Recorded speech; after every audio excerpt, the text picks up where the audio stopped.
of the week. Do let us know what you think. Now, let's move on to some of the hot topics that have been this week. And let's start with a gentleman, one Alex Mutuku, who basically, I think, Queen, you have a story in the Nairobian about him. And this is the gentleman who cost the KRA 4B.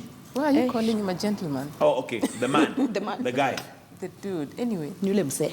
First of all, let's just give it up to Alex. That's a smart fellow. Yes, I mean, how many people have the ability to hack a system and take off with 4 billion shillings? But then Alex, again, is not so smart because even after acquiring that amount of money, he still went to show off. And there are some of the posts that he had. Still went to show off on Facebook. social media. So it becomes so easy to nab him. But then I remember earlier, and I think we've done a story about him before, he generally, I think he has issues because the story that we did, he wanted to commit suicide because of some love-related issues. Yeah. You remember? Yes. Yes. He's the guy. He's the guy. Okay. But moving on, I think there's a psychologist we spoke to who actually told us that Mutuku probably has a psychological issue that needs to be sorted. He has this addiction to acquiring money, more like addiction to bangi and the rest. So addiction to acquiring money. Yes. What is that called?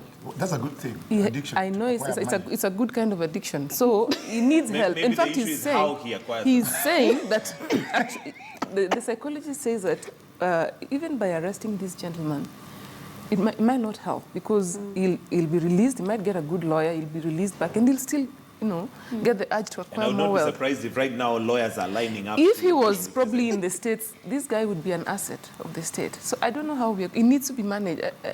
Probably someone should tell us how he should be managed. Eric, your thoughts but there's talent there. On a gentleman, on somebody who can actually hack a system and do away with 4B. Hey.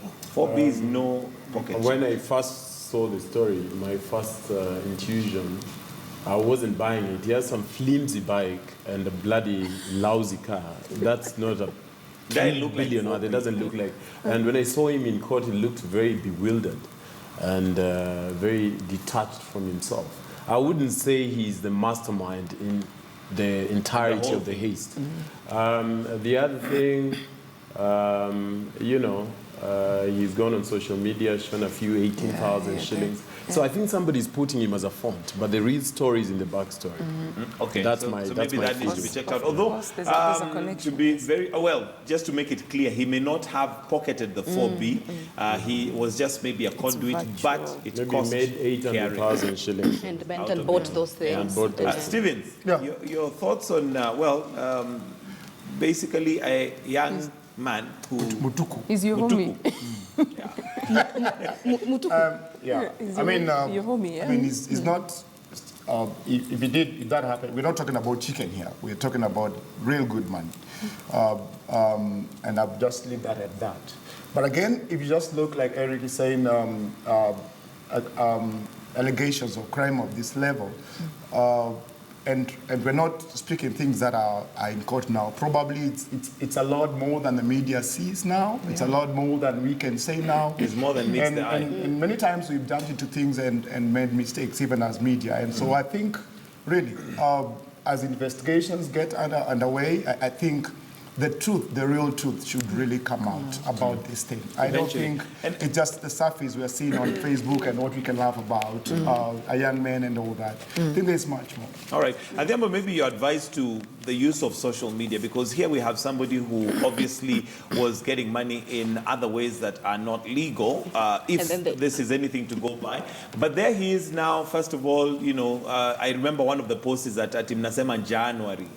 I wish even January had longer time because January for him he was doing well. But basically social media doesn't forget. Yeah. I've said this before. I'll still be on record about this. You do not need to be telling us everything from when you have woken up to the last bit of what you're doing. Really, you're getting addicted to people, to the likes. You're getting addicted to what people are saying. Some people even post their problems there so that kila mtu ni woye, woye, woye. That probably is the addiction this guy has. So he want to do things so that people go and say, oh my God, all this, all that. Deal